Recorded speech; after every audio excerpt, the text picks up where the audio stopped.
Any guest have any co-host? Any. Ayan. Ayan.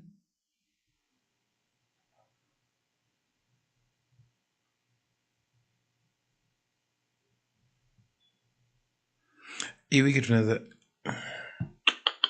Can we do the reke? Ayan.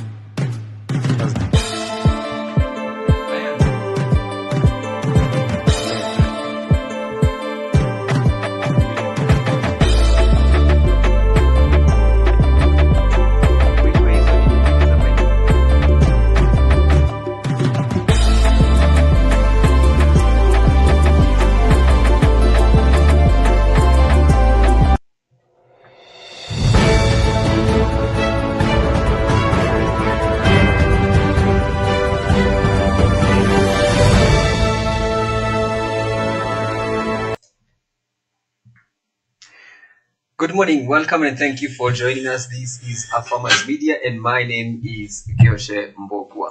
And today I'm joined by one wonderful guest. Hey, no one asiali.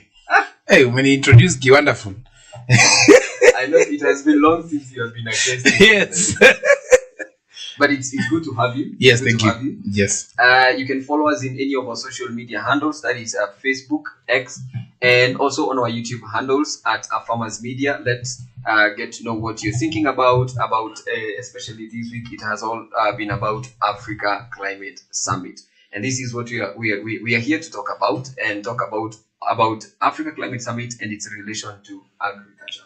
Yes. And I want to begin with asking this question. What is climate? Why should I even think about the whole issue about climate?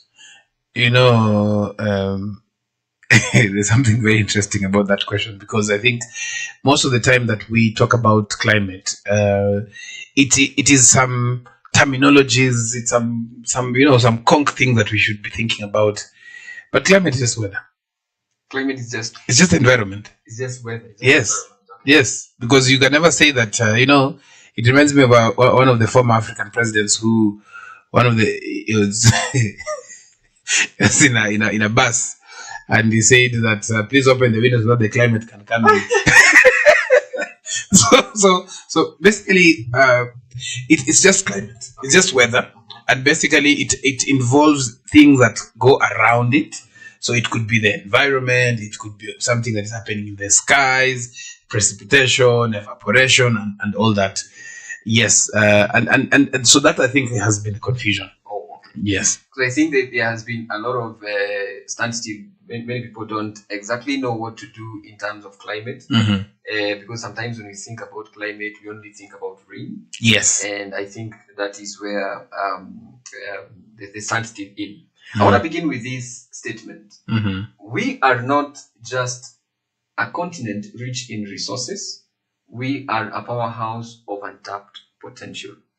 These are the words of the president, yes. Ruto, when he's talking about Africa and its role in terms of climate change. Yes. What do you think is, what will be your view in terms of Africa Climate Summit and the kind of awakening that has come about in the African continent as far as the conversation about climate is concerned? Are we heading somewhere? Are we in the right direction?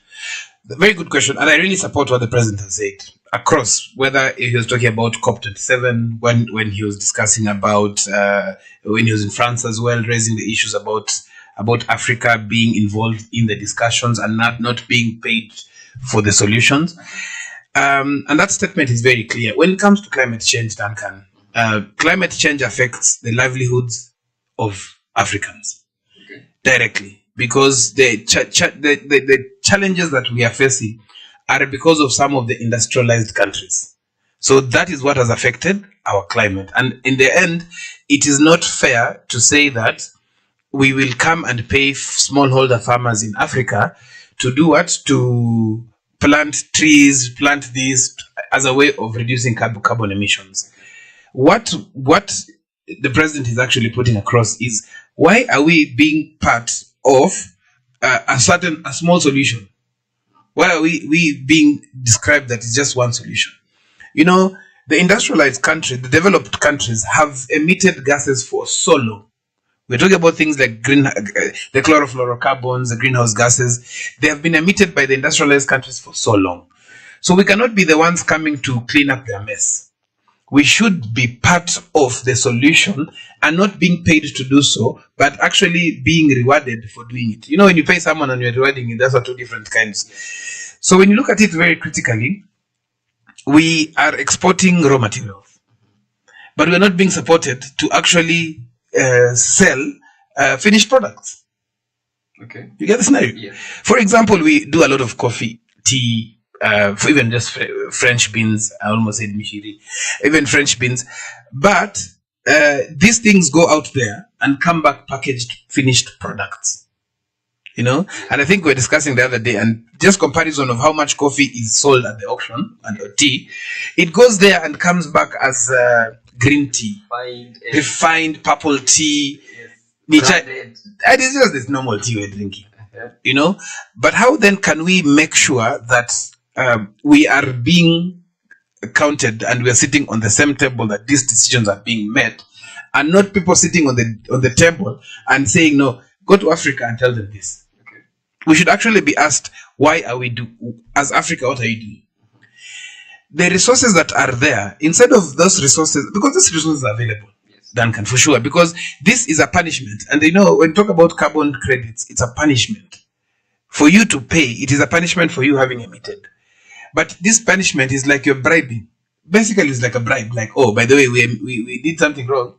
Go and clean up for us. Yes. So for me, I really support what the president and how it's coming out across. And it will definitely be something that we should be thinking about. I need to ask this question. Mm-hmm. What do you think is a gesture that the president has had when he's using the electric powered car coming for the summit? What gesture is that? We are late.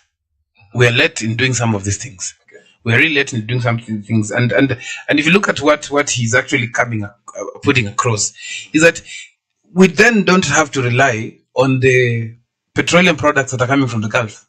Okay. If half the transportation was electric, it means that we would have cut the cost of transportation by 50%. Transportation on its own, even just looking at fresh produce, forms 40% of your cost of production as a farmer. So in my total cost yes, as a farmer, yes, 40% of all the total costs I've incurred, 40% goes to transport. Yes, because let me tell you an example. A farmer in Mashuru, not far, 150 kilometers, probably 120 kilometers from Nairobi, for him to transport produce, probably around 30 crates of tomatoes, he'll spend 36,000 shillings. Okay. 30 crates of tomatoes at most will get probably 4,000 times, that's 120,000 shillings. So that's 40% of your cost. Oh. Gone to transport. If that was cheaper, we'd be talking about a different thing. When you talk about electric vehicles, it also reduces the carbon emissions from petroleum products. We cannot all afford brand new vehicles. However, if you talk to people who have hybrid vehicles, even just the hybrid ones, the one you charge the battery and you use fuel kidogo, you realize that they spend half of the money that you would have spent on petroleum. So this thing of now then things like subsidy and all those things, it's a story that we will have. It will never end because number one, it is being controlled by the price of the dollar. So meaning that anything that comes in, right now the dollar is probably around 140. It cannot be cheap, even if you pay subsidy or not. Okay. Yeah. Oh, wow. And it's also a powerful message that, yes, you don't need a drive all the time. You can drive yourself. Even if you're the most powerful person. Yes. Okay. Yes. It's a nice gesture. We can agree. Yes, but also apart from that, if you look at other countries across the world, you'll find that electric vehicles are the in thing. Have you ever been somewhere and the car in front of you is just full of smoke? Yeah. So even if we say we're planting trees, you're still inhaling that smoke. That will bring us to some of the terminologies that have been used in the summit. Yes. And probably you will help us understand it better. Okay. But I'll ask this question. Rainfall and climate. Mm-hmm. How do we understand the two? Are they related? Rainfall and climate. Yes. Yes, directly. Okay. When you say there's climate change, one of the signs of climate change is either drought or floods. Yes. Floods is just rain. So what happens is the fact that what we have not been told is that these are terminologies. But what we have to do is to localize those terminologies so that anybody who's being told about climate smart agriculture is just being told, observe the weather, do collect rainfall water, just so small things that we've just complicated. Okay. Yes. So in terms of relation, yes, climate is directly related. Climate change or climate in its own forms all those things. The weather patterns, and weather patterns come in rainfall patterns, hot, cold, stuff like that. Yeah. So it's the changes in the environment that come naturally, probably because of what we do or what we don't do. Exactly. Okay. And sometimes it's also natural. Okay. For example, you'll get floods. El Nino will be there every 5 years. Whether we like it or not, it will always be there. It's just us to accept. And also the effects might be... Now, our preparedness for it is what helps us know whether we can cope or not. Yes. Where do I stand as an individual as far as climate change is concerned? Where do I stand as an... And I think this is a question that goes to many, many individuals because most people don't actually understand it. And probably most people have understood or come to know about climate change as far as the summit is concerned. Where does an individual, just an African somewhere in Burundi, what role do they play as far as minute they are in terms of climate change? I think first of all, and I think in reference to the Africa Climate Summit that is going on, one thing that we also need to understand is that some of these conferences are there, but sometimes they don't have anything in return. This time round, I've seen quite a difference because we have actually seen money exchanging hands now. Okay. Money exchanging hands, when I say that, I mean that we have seen a lot of money. I think something that we'll touch on as we continue. A lot of money being given out to county governments in terms of climate change and climate preparedness. A few months back, the effects of climate change came to a reality when you could see cows dying. A cow that would have sold at probably 30,000 shillings was being sold at 600 shillings. We saw goats dying, but most of us did not think that was climate change. Most of us just thought it's a drought, and drought is basically an effect. It's actually a physical representation of what climate change is all about. So back to your question in terms of somebody in Burundi sitting, why did you choose Burundi? So somebody in Burundi doing something, they have to know that whatever they do affects the climate, positively and negatively. Burundi has a very good forest cover. So Burundi, Rwanda, Congo have very good forest cover. However, we are also not seeing the importance of the human aspect and human activities, especially things like agriculture, in terms of how do they then contribute to the climate change negatively. But at the same time, how do we then make sure that whatever they are still doing can be done with a positive effect? So individually, I think we have a role to play. Number one, very basic things like planting and growing trees, not just planting them. The other one is basically adopting to climate smart related activities, whether you are doing farming, whether you are doing forestry and things like that. So directly we are involved, and this is because we're also directly involved in facing the consequences of climate change.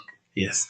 Now, before we get some of the highlights that have been in the climate summit, and especially from the speech that the president gave. A brilliant speech yesterday. Yes, to help us with that. What is your take as far as the climate summit is concerned? What did you take as far as the first day is concerned? So yesterday was very enticing. Okay. I was following and I managed to be part of a meeting yesterday, a side event. And what was really exciting for me was the fact that this time round, unlike what happened in the Africa Climate Summit last year, this time they went directly and started with indigenous people. Okay. They went, when talk about indigenous people, there was a representation by the Ma community in Kenya that actually put up, I think it's around 19 reasons why they should be considered. And this is because a lot is happening in the Ma world, in the Ma community, in the Maasai community, where we are in right now. In that, the global organizations are actually saying that the pastoralists are contributing one of the largest percentages of carbon emissions. They have never been called to the table. There's a lot of money that is actually being sent out for mitigation and of drought and all that, but not preparedness, not training of the locals on how to even grow their own fodder, how to put, like, what is it called, zero grazing and stuff like that. So it is a scenario where, for example, Duncan, you have a child, but you don't focus on preventing them from being sick, but you get a lot of money to treat them. You get the scenario. So you're not telling them, wear sweater. So you put on your sweater when you go out. You're telling them, you're making sure that they're taking medicine. They will always be sick. Whether you give medicine, how many times, they'll always be sick. So those are the challenges. But for yesterday, there was a lot of commitment. I really love the engagement that the president actually put across, making sure that he is the one who delivered the check personally to the Council of Governors. So that the county government, and remember, this is over and above the allocation of national government to county governments. The normal allocation. Exactly. Yeah. However, for me, that was a brilliant decision, brilliant move. It has never happened in Africa. Okay. Never. However, then he needs to go further and make sure that he has a representation in the county governments on how this money is going to be utilized. Okay? Yeah.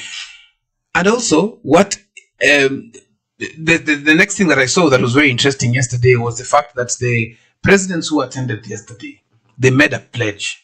They made a pledge that whatever is going to be discussed and agreed on in the Africa Climate Summit remains in Africa. But there'll be a representation of this to COP28. So again, I think for the purposes of our viewers, Africa Climate Summit is what precedes the COP27. I beg to cut you short. Yes. Because we'll be looking at that. Okay. What are some of these summits and some of these conventions that are done that the viewer needs to understand and know? Yes, I want us to hear some of the highlights and a bit of the speech of what the president gave in the summit yesterday. Okay. Right. Yes.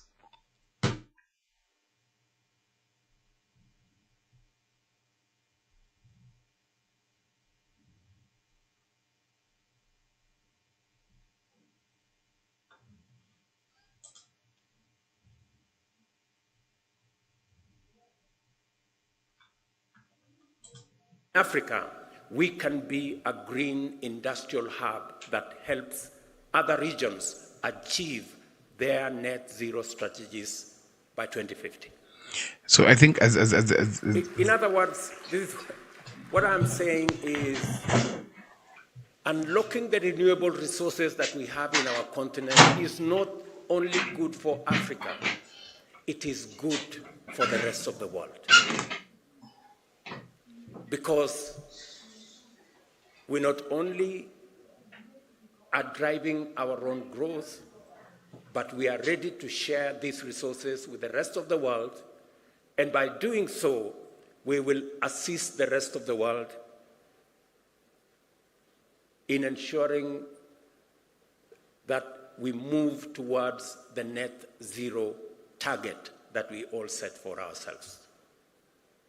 And for Africa, renewable resources, it is not just the volume, but also the non-seasonality of our renewable energy that stands out.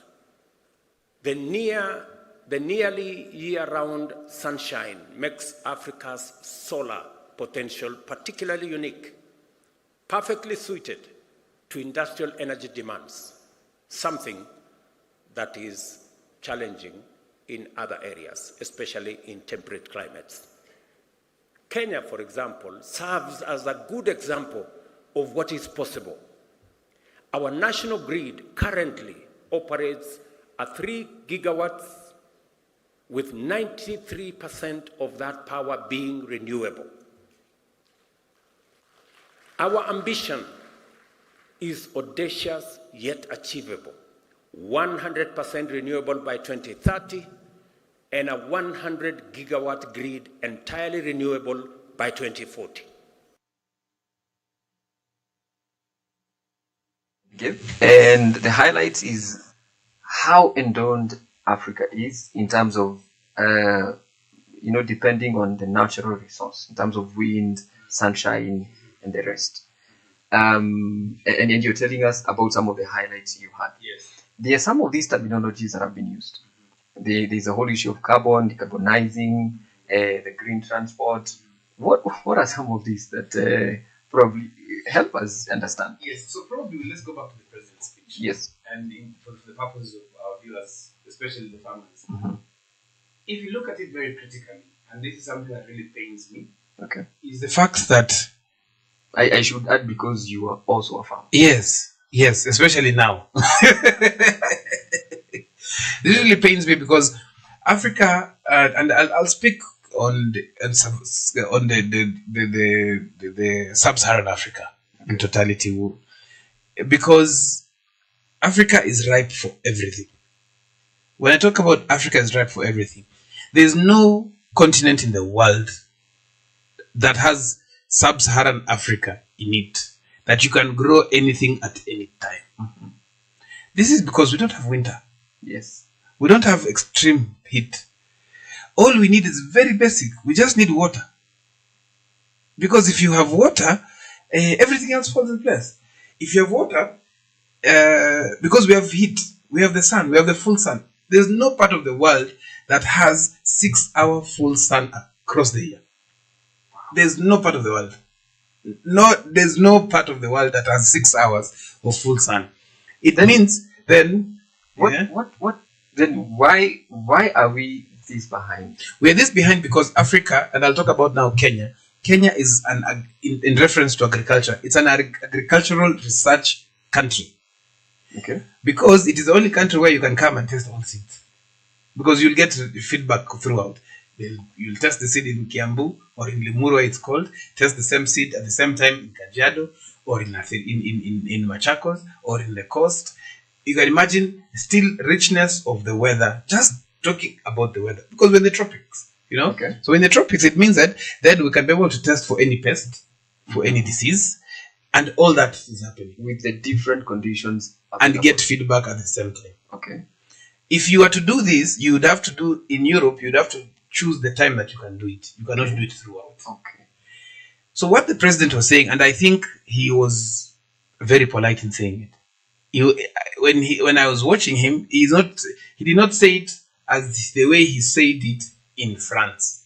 In France, he had actually folded his sleeves. He was ready for a fight. But this time, I remember, and guys were saying, "Wow, they will come for him now." Exactly. So that's stuff. Yeah, that's politics. Yeah. So for me, that statement was very powerful because then, where does this support go to farmers? Mm-hmm. All seed, 80% of seed comes from the West. Yes. It comes here. Mm-hmm. Whether it's GMO, gene edited, or just normal seed, it comes from there. Why then can we not be told, why don't you grow this seed and then multiply it locally so that seed is affordable? Oh, yes. So just basic things like that. How then can we be supported by making sure that instead of thinking about mitigation, spending billions of dollars in mitigating drought,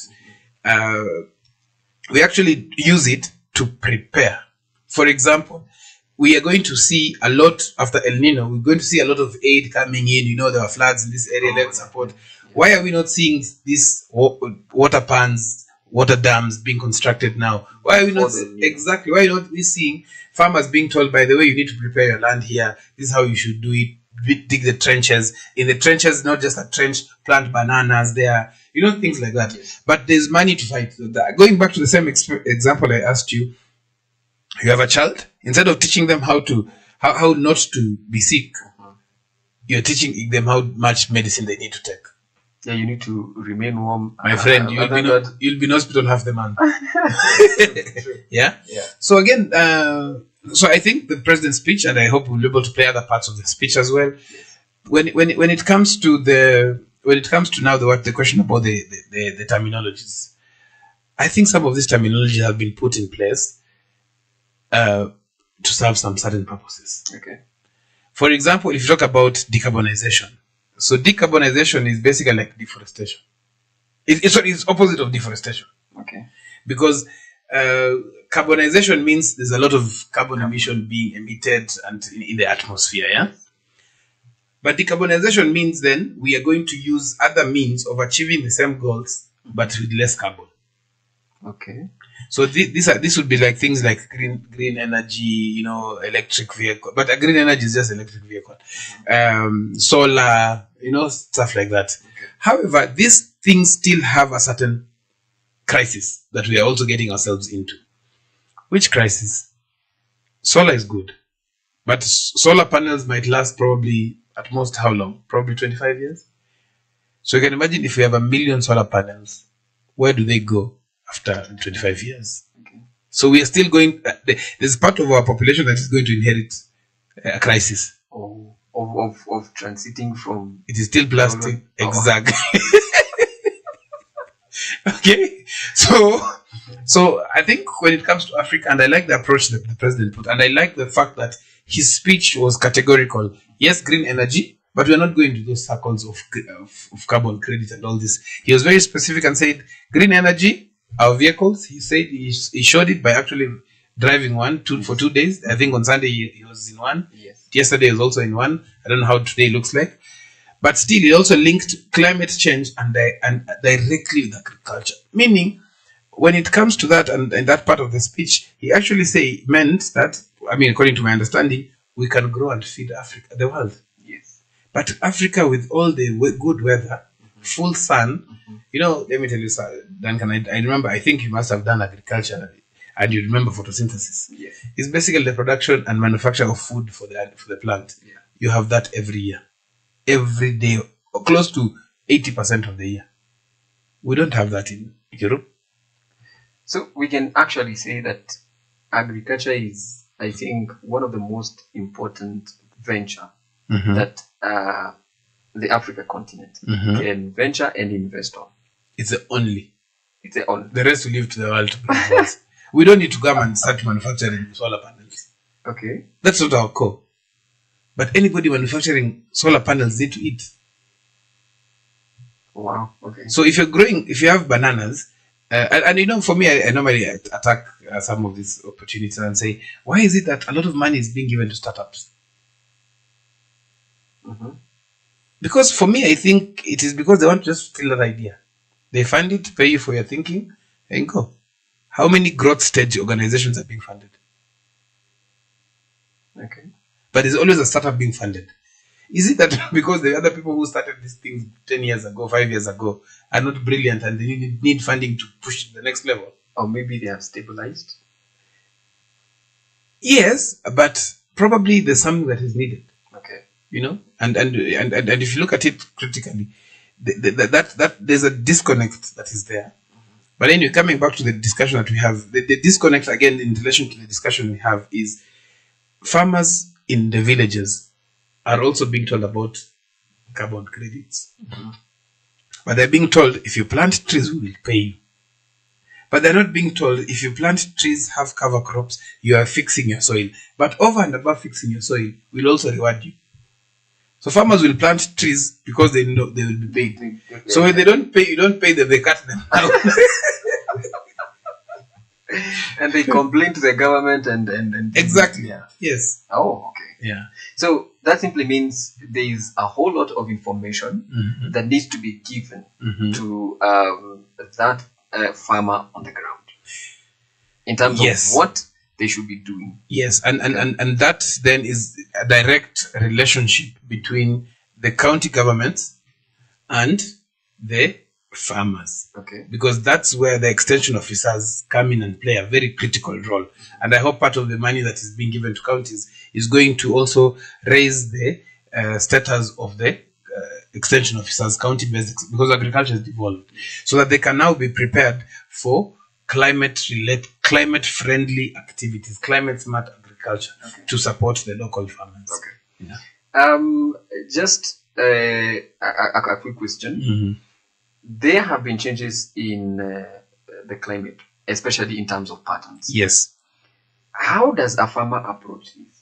What is this rainfall patterns? Why are they changing? I remember when we were growing, when we were young, I think part of part of February, no, March and April. That is when we were planting. Yes. Yes. Yes. But there has been these changes. You actually realize the rains come probably late, and if they come, the magnitude is not the same. Are these what we call, climate change and patterns, and why? Yes. So as I said, climate change affects agriculture directly. Okay. But also agricultural activities also contribute to climate change, positively and negatively. So you want to tell me that if I am in my farm doing my farming venture, I still contribute to climate change, especially probably negatively. Yes. Number one, how many times do you have a tractor on your farm? If you have a tractor on your farm more than 2 times a year, you are one of the causes of climate change. Let me break it down. Soil has its own nutrients. Okay. The nutrients of soil is the first 1 foot, first 30 centimeters of the soil.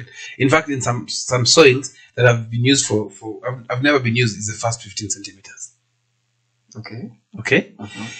So our thinking as farmers mostly is that I want to plow land so that it is clean. I can plant. I do herbicide and it's clean totally. However, we don't know that there are some things that actually affect that soil. Let's take a practical example. Okay. You go out in the sun. Yeah. Yes, your skin needs vitamin D. Vitamin D is on for the sun. Yes. Yes. However, you can also get sunburns. So what do you do to protect? We see some, ladies, they do something called, foundation. I don't know what. Yeah. Okay, Sunscreen and stuff like that. Not that the sun is bad, but the effects of that sun on you might even be worse than the positive. Yes. So there are some aspects of it that will require us to think through and ask ourselves what is good, what is bad. For example, when you harvest maize, I have seen so many farmers after harvesting maize, they collect all that waste and burn it. Yeah. That is already smoke. When the moment the smoke is there, carbon monoxide is up. Carbon monoxide is affecting the CO2 conversion back to oxygen. Yes. Yeah. So that on its own is already an aspect that you've already done an injustice, one, to your soil, because the necessary microbes that are in the soil, the first 15 centimeters, are dead. Okay. Some of these are harmless bacteria, which are good for the soil. You've killed them. Okay. So there's an ecosystem that you've already done away with. Yes. So if you needed worms or stuff of some insects to be able to penetrate in the soil and make the soil loose, you've already done away with them. Yes. The other thing is that this the soil that you are actually uprooting the waste maize and all that, you are already disturbing that soil. There's a popular saying that says let sleeping dogs lie. There's a reason to it. If you watch Tom and Jerry, you'll remember the guy was being beaten. Yeah. But what do I mean? Some of the oxides that we also use, the nitrates that are actually in the synthetic fertilizers, are not able to be broken down in the soil properly. Meaning you're going to leave a certain level of chemicals in the soil. Okay? So as you do this, and we're doing this year in, year out, the soil, even you as a human being, if you keep on taking medicine, even when you're not sick, what happens, Duncan? When you become sick, your body is finished. Yes. So that is what is happening also to our soil. And you realize that is why we are focusing a lot on quick fixes, get as much fertilizer and put it in the crops, so then you double the yield. But over some time, you realize the same shamba, the same farm that was giving you 40 bags of maize is now giving you 20. Then slowly it gives you 10. And you're actually using the fertilizer and probably doubling it. Because it's tired. Okay. It's just tired. Even you as a human being, whether you like it or not, even if you say, me, I can go for 48 hours without sleeping, you will go for 48, 36, 72 hours without sleeping. But when you sleep, you'll sleep for 24 hours. Yes. So the soil is getting tired. Okay. Over reliance on the synthetic fertilizers is one of the reasons why we are having the carbon emissions high. And also remember, even where the fertilizer is being manufactured, is also emitting some of these. Oh, yeah. Okay, So so double effect. exactly. So our soil is being degraded. The moment your soil is being degraded, what happens is then also the quality of nutrients that is in the crops that you need, then even the yield, the crops that you're eating now have less nutrients as should have been. Okay. Okay, so that way then on its own you realize that there's something wrong that we are doing. Deforestation, we've heard about the Shamba system being opened. We've heard about the logging ban that is out there. However, those on its own are not bad, but there must be an information around it. Okay. You know, for example, though, when it comes to, let me not touch on, I was about to touch on religion. But whatever you do, you have to do it with wisdom. Yes. So where does this wisdom come from? It comes from knowledge. So you have to be told, remember during Nyayo, during Moi's days, we used to be told that you can cut trees. But for every tree you cut, you plant two. Yeah. So you see, so at the end of it all, people knew that, oh yes, you're cutting down trees, but you have to plant two. And it served a purpose. Yes. For example, these trees like gravelia, pine, it would be having some other branches on the side. So, so you're told cut two, leave one. But next to it, plant two more. Yes. So that at the end of the day, by the time you finish this first forest cover, the other one is coming on. And they would get things like rainfall would come in places where it's cool. Because basically, if it's a place where wind is blowing, it means that the cloud that would have stayed somewhere and rained will be blown away. Yeah. So even if it was about to rain and it has been blown away, you don't get rain. Definitely. But the trees would be, what is it called? Ground cover. The other thing is water management.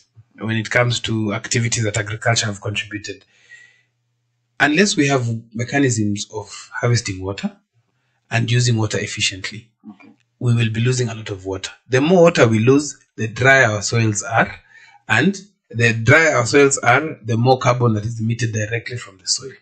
So those are some of the things that do that. And then also in terms of excessive use of machinery in the farms, probably if you look at it critically, even in the Western world, there's a lot of zero to minimum tillage, meaning you don't get tractors on the farm throughout, probably just a harrow disc, so that what happens is that you only lift the soil where you're going to plant. Yes. Yeah. Okay. I want to think like just a young farmer who wants to, have a tractor and plow his land. Mm-hmm. There was the whole issue of you want to, I think, bring the soil at the bottom. Mm-hmm. Top. Yes. Does that really affect the soil? Yes. Is there any benefit? Well, that question comes in. That question comes in a very interesting way, Duncan. The first 15 to 30 centimeters is where the nutrients are. That is where the nutrients are. Yes. The moment you bring it different, you've brought soil that is not helpful to you. And that is why we are told when you are planting trees, what then you do? You remove the topsoil, put it aside, dig the hole. Then after you dig the hole, if it's 2 feet by 2 feet, you dig a smaller hole inside 1 foot, take that topsoil and put it in that hole and then plant your tree. Oh, okay. Because one, it is loose, then it has the nutrients there. Yes. But most of us, we put the topsoil out, we plant the tree and cover with it. So the nutrients are not helping. The nutrients that were useful for that immediate, to be taken up immediately, have to be reconverted and then regenerated. By that's why it takes a bit long when you plant trees and they don't get to pick up quickly. Okay. Yeah. So what I would say, and I'm not saying that, and I know my friends from Hello World would also want to hear this. We're not saying the tractors are bad. No, we are actually saying zero to minimum tillage. However, there are different types of soil that would require you to do what? To plow. Okay. And this plowing is important because sometimes you are breaking the hard pans in the soil. Sometimes you are doing that so that nutrients can be able to be penetrated properly. So we are not saying do not use tractors. However, use them with knowledge. It's just like fertilizer. You don't use because of anything. You use it with knowledge. Yes. Everything that you do, you have to do with knowledge. And I really like the program that Hello Tractor have actually come up with in training farmers on some of these things. But also, when you do the plowing, then you ask yourself, how can I boost again the nutrients in my soil. For example, in my farm, I use a tractor probably once every 18 months because we have red soil that is loose. So what we try and do as much as possible is to add a lot of manure in the soil so that it conditions the soil. However, we will still need to break the ground so that we avoid the hard pans that are there. Yes. Okay. Yes. So it actually depends on where you are, the kind of soil you have, and probably the environment itself. And also the crop you're growing. Okay. There's no need of having tractors constantly when you're just growing maize and beans. Okay. Because even maize, when you look at maize, the roots normally come even up. Yes. So why did you go and break that? Why are you looking for 30 centimeters inside the soil? If you look at onions, the roots for onions are like, I think, at most 10 centimeters. What are you looking for 30 centimeters inside the soil? Yeah, makes sense. Yeah. It actually makes sense. Yeah. When we're speaking about climate change, you said we have what we call extreme weather conditions. Yes. It's either drought, it's either El Nino. Now, can we attribute some of this to and say, just like an insurance company, this is an act of God, or is it something that we have brought to ourselves? Okay. Interesting question. There's a friend of mine. He's 80 years old. He's a very good friend of mine. He actually loves talking about force majeure. Force majeure is act of God. However, Duncan, how come this force majeure only affects Africa? If there's a flood in Africa today, how many people will die? Compare that to what is happening even right now in America, where there's a hurricane. Yes, loss of property will be there, but very little loss of life. And it take, for example, if there's a hurricane that swipes a town today, in less than 48 hours, electricity will be back. Yeah. But in Africa, when it drizzles, there's a blackout. And you'll have to wait for 1 week. And especially if it has happened on a weekend. Imagine if we can have blackout for 24 hours and it does not rain. So basically what I'm saying is, yes, some of these things will be act of God. Okay.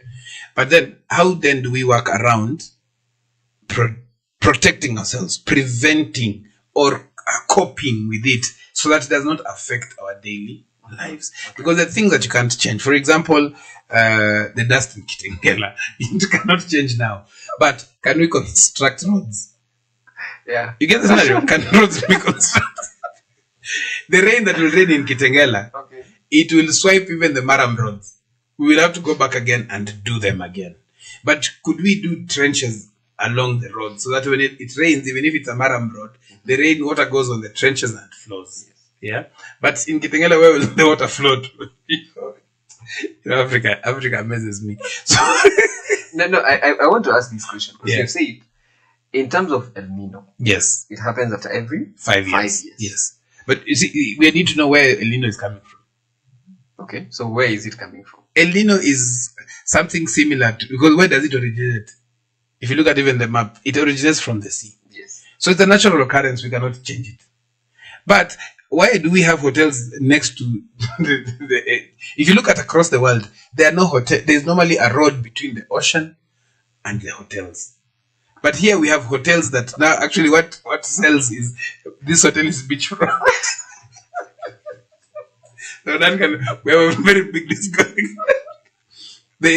Why do these guys have roads? You know, Okay. you hear that this hotel has a private beach. My friend, when El Nino comes, and El Nino was here in, I think, was it in 2006, I think 2007, 2006, and people died. People really died. You get the scenario? So does that mean when the statistics show that El Nino is coming? Okay, then what do we do? Let me ask you, where you come from? Have you seen anything new? And yet El Nino is coming. Have you seen any dam being constructed? Any water pans? Is there and that's what I'm saying, in the Western world, when they think it's going to be a hurricane, there'll be evacuation. When they think, they've not seen it. They just realize, according to the prediction, tomorrow at 2:00 there'll be a hurricane. they will evacuate that area. Totally. If it doesn't come, fine. But at least we were safe. They will probably even cut off electricity or things like that. Yeah. So that even if there's damage, it's not too much. Yes. Here in Kenya, there's a blackout. It damages your fridge. There's a friend of mine. He's called Emmanuel. And he told me that he lost 3,000 chicks of the last, and that was 24 hours. If we imagine that. For 24 hours? He lost 3,000 chicks because they're in the incubator. The incubator can only preserve 8 hours after a blackout is there. Oh, yes. So what happened? 3,000 chicks times 100 shillings per chick. That is 300,000. So if they were around, let's say, 100 farmers like that. So, and 100 farmers, they lost 30 million shillings in one day. Hawa ni wakulima tu. Nani? Hata wajeka kuku, ni vifaranga tu kwa incubator. Imagine. Oh, okay. So you see, at the end of it all, we might not control the happenings, but are we then working around preventing that? Okay. Yes. Wow. Okay. That's a new stuff. And I came to learn that actually when it comes to logging that was lifted, yes, there has been a lot of discussion about the issue about logging. But I realized that even trees, I think they do I call it an expiry or something? Yes. At a certain age or at a certain year, they might not be productive or as it should be. Yes. So I think from 30 to 35 years after the tree has been planted, we need to cut it down. Yes. And probably have had some seasons where we planted more. Exactly. Than the rest. Yes. Okay. Yeah. So what happens is that from my little experience as also planting trees, my dad really loves planting trees. Okay. Actually, most of the trees I've planted, the one who propagated them for me. And so when I say that, is because, for example, there are trees that have broad roots. So the roots will go as far as the tree is growing. Okay. So there's also damage in the ecosystem, because then the longer roots are, and the longer the roots are, the more damage they're causing, because other trees cannot even grow in that area. Okay. But also the importance of a tree is up to a certain limit. Hence the reason why we say when you put agroforestry when you practice agroforestry, then you're also doing things like fruit trees. Even the fruit trees, they can only yield up to a certain age.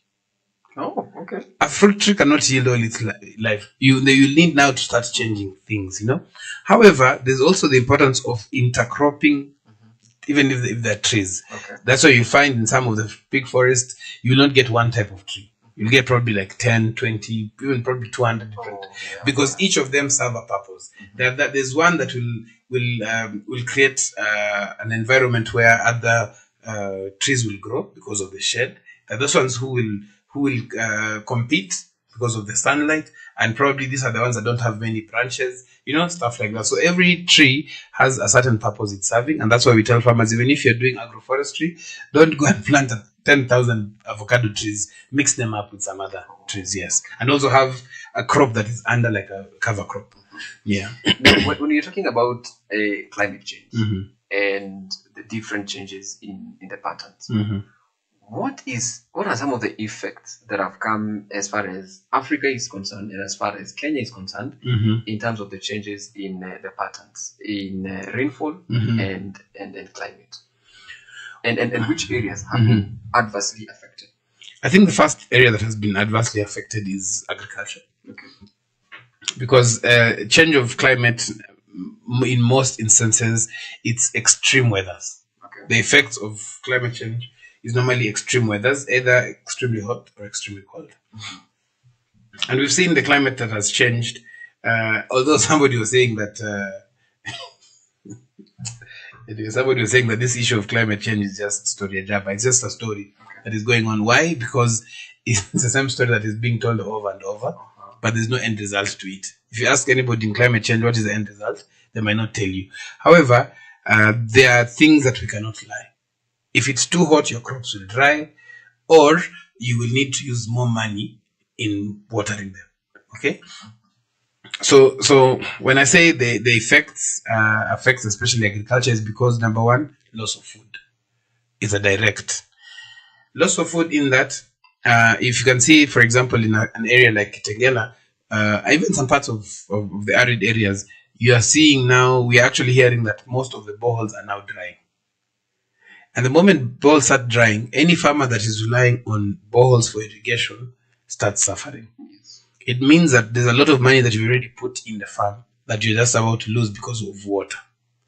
The other thing is loss of livelihoods, because the moment you don't have money because you've lost things on your farm, whether it is drought or floods. I remember in 2018, we got floods and they swept our farm. All of it, lost everything in it.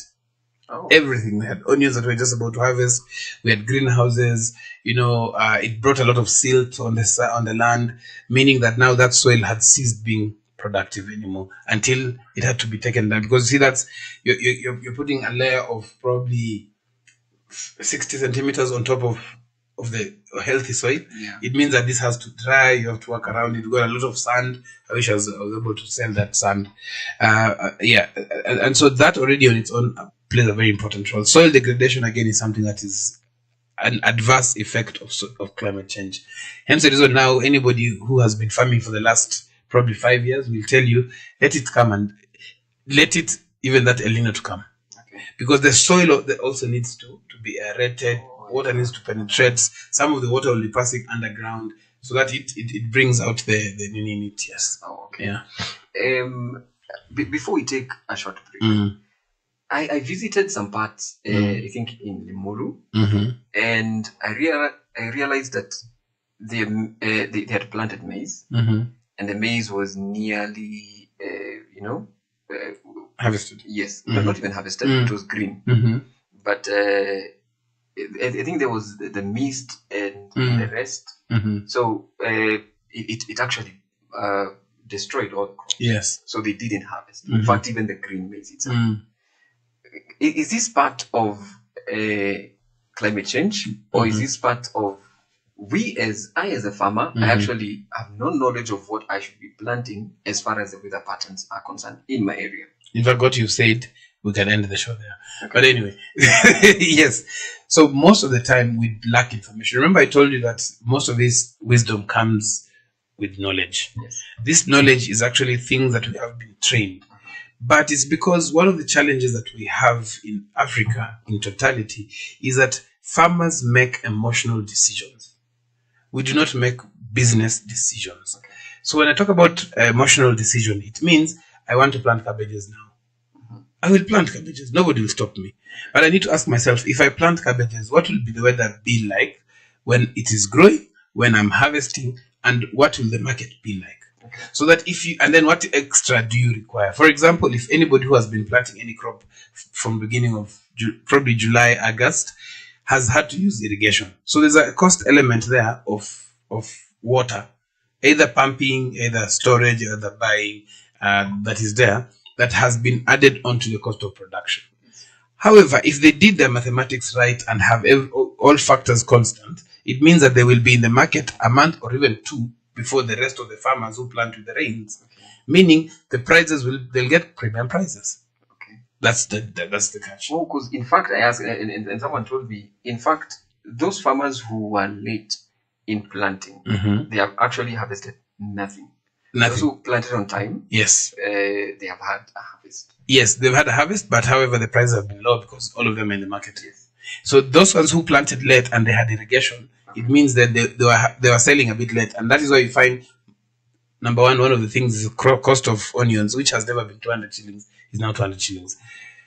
But in 2019, that was the case because there was a flood in 2018, so most of the farms were messed up.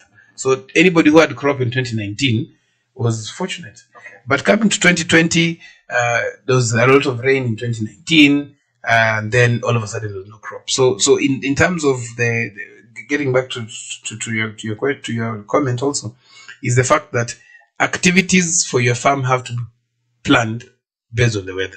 So based on the weather in two aspects. One, if you want to plant and harvest and grow and harvest with everybody else, just wait for the rains, plant. However, how sufficient are the rains? The other thing is Then if you want to do agribusiness, then you plant for need. You don't plant for want. You plant knowing that there are people who will buy onions across the. Anybody who has onion now, there's a bodyguard. It's a lot of money. Yes. In my 16 years as a farmer, I've never bought onions at 200 shillings.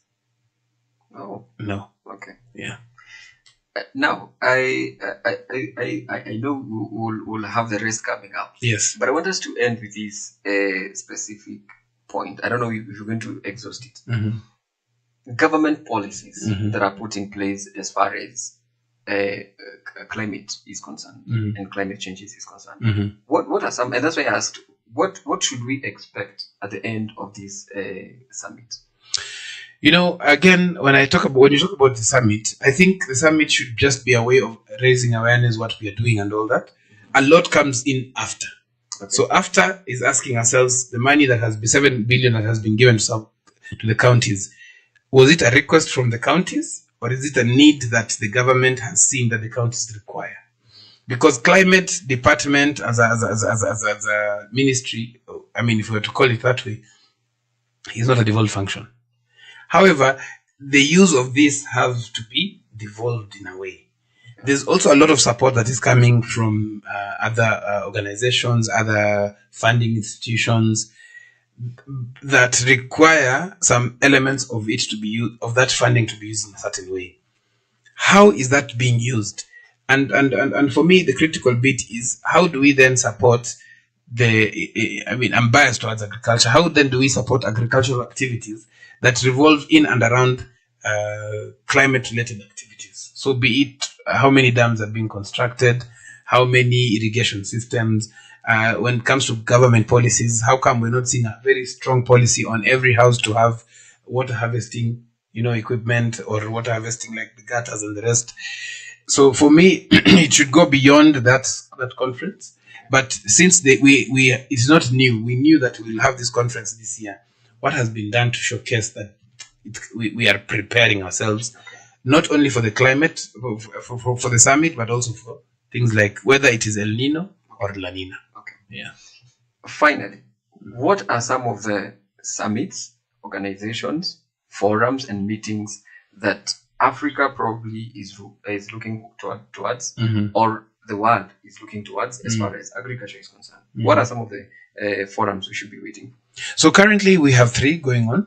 The first one is obviously the Africa Climate Summit, which is happening in Nairobi, Kenya. Really privileged and very interesting. It's an African Union event, which is being dressed by quite a number of presidents who have pledged. We call her our sister. Samia Suluhu Hassan is actually here, having implemented something that is fantastic in Tanzania, which is actually trying to see how we can have young people in agriculture being the first participants and beneficiaries of climate-related funds, because they are doing something important. Really, really commendable that she's done that. We are also having in Nairobi also a huge event going on that is called the Africa Climate Zone, which is sponsored and being run by Alliance for Science, which is a communication company in agriculture, in science, basically. It's a huge event because there's a lot of partnerships that is being created, an opportunity for farmers to really understand what is happening, the effects of climate change, how the youth can play an integral part in it. Then we also have the one and only AGRF that is happening in Tanzania, a huge event this time round, having mobilized young farmers, young people in agriculture to be part of this fantastic event going on in Tanzania as well. Okay. Yes. So those are the ones. Then we also have others that are coming up. We have the World Food Day coming in. I think it's in October. We have the World Soil Day coming in December. Opportunities where we in agriculture sector can be able to showcase what we are doing. But over and above that, there are also other opportunities, sponsorship opportunities that are out there that we can always look out to. Okay.